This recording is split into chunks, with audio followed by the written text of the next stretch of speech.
we're going to start with the Buffalo Bills. Let's do it. I don't know how we don't, because it was the marquee game of the weekend between the two MVP candidates at the quarterback spot, Josh Allen and Lamar Jackson.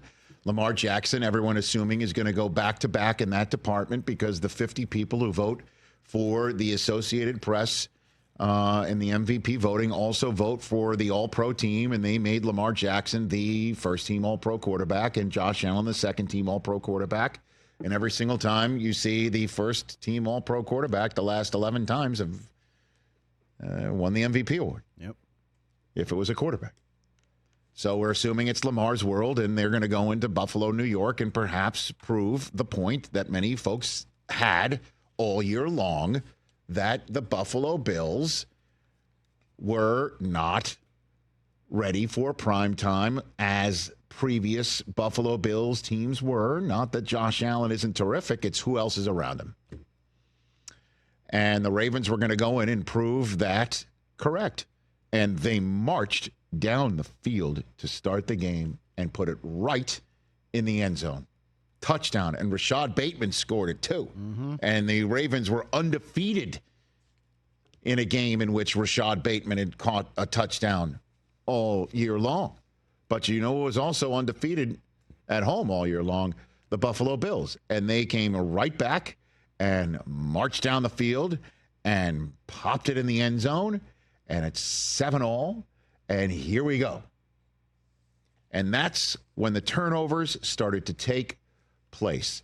And coming into this weekend, I gave you a top 5 going into the weekend of the top 5 matchups of divisional playoff weekend, and courtesy of Rich Eisen Show, Bills Mafia favorite Mike Hoskins. He gave me the wording. He didn't think I was actually going to use the wording verbatim, but the matchup was Derrick Henry versus the 3 guys who were not there in week 4. And they were Taron Johnson, Terrell Bernard, and Matt Milano. And Matt Milano rushed the quarterback, got through, rushed the throw for Lamar Jackson, who airmailed it and threw it right to Taylor Rapp. Remarkably, that turnover led to no points. But you know what did later on? What did later on was Bernard popping the ball loose from Mark Andrews in the middle of the third quarter, right in the middle of the field. And the Bills aren't going to wow you. They're not going to wow you. There's not a lot of names that pop out. On defense, you could say there's one name that pops out. And sure enough, when Lamar Jackson tried to make something out of nothing, and why shouldn't he attempt to do that? Because that's what Lamar Jackson does, and that's why Lamar Jackson might be the back-to-back most valuable player of this league.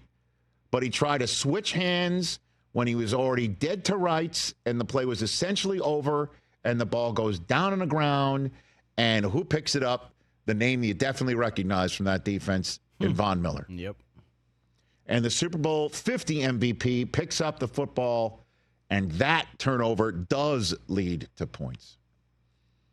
And I bring these facts up to you. Milano wasn't there in week 4. Bernard wasn't there in week 4. Different result from week 4?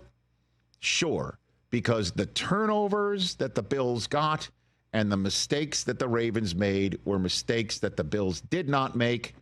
And they, once again, the Buffalo Bills did not turn the football over. This is going to be a theme throughout the day, people. A theme throughout the day. Because, yeah, the Ravens outgained the Bills. But, yeah, the Ravens turned the ball over, and the Bills did not. The Ravens made mistakes towards the end. 2-point conversion play that they choose to throw it in the air rather than run it down the throats of the Bills with Derrick Henry, who had just run it down the throats of the Bills to score a touchdown and make it a 2-point game. A 21-10 game was now a 21-19 game. They put it in the air. Who's the one who tips the 2-point play? Matt Milano. And then when they do score a touchdown at the end of the game, they go 2-point play. Mark Andrews, who had already fumbled, bless him. He is one of my favorite humans that I've gotten to meet. He drops the 2-point conversion, essentially ending the night for the Ravens. And the Buffalo Bills prevail, and they did not turn the ball over in this football game. And that is part and parcel of how they win football games, because they don't turn it over. Only 8 giveaways in 2024. Wow. The divisional round playoff win against the Ravens, who turned it over. It was the 12th game of 2024 with no giveaways for the Bills. That breaks a tie for the most such games in a season in the Super Bowl era.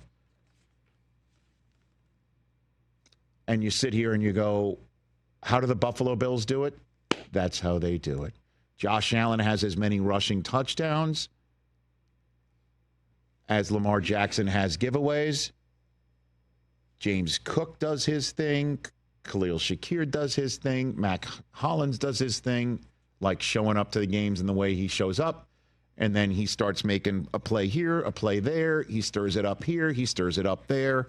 And even when the Ravens have a terrific third quarter, the Bills move on because, as I said earlier this year, best team that Josh Allen's had.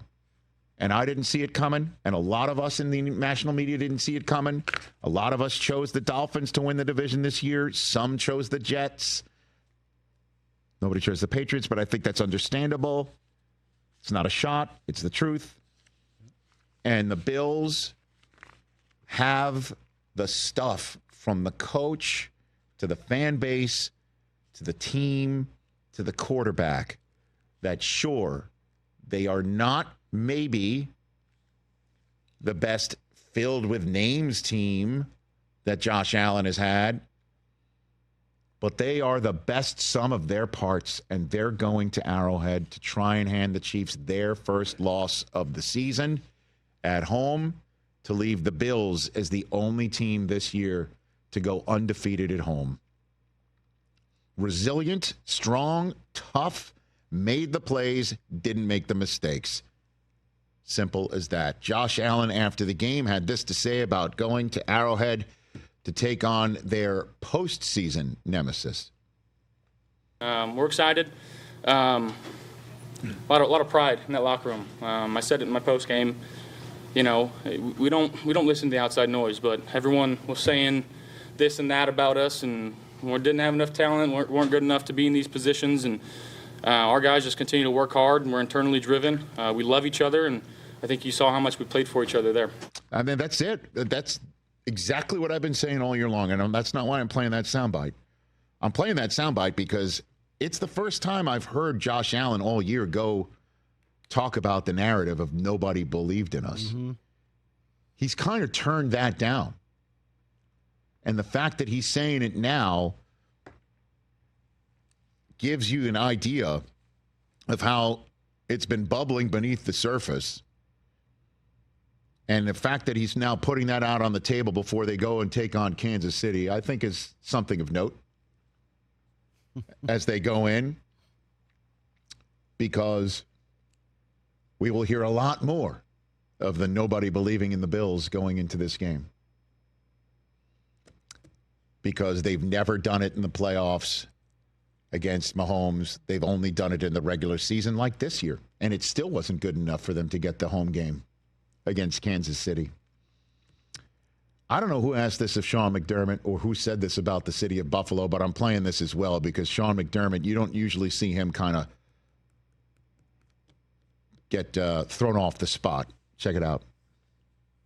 Coach, when you've been here for 8 years, and when you hear things, I'm not quite sure if you heard it or not because you don't pay attention to social media. When you hear someone say that Buffalo is a city of losers, how does that motivate you, knowing that you've been a Buffalonian for 8 years? Yeah, no, it's a city of winners. It really is. It's a city of winners. These people in this town are winners. And I've been here just 8 years, but I consider this my hometown. This place is different, and the people here are different. They deserve more than whoever said that about them. That's because they got a quarterback who's different, too, you know? Who says these things? And then who actually brings it up to the head coach that's kind of the divisional round winner? in the game that everybody thought was the most difficult to win of the weekend, despite being at home and having lost at home all year long. Bills got it done, man.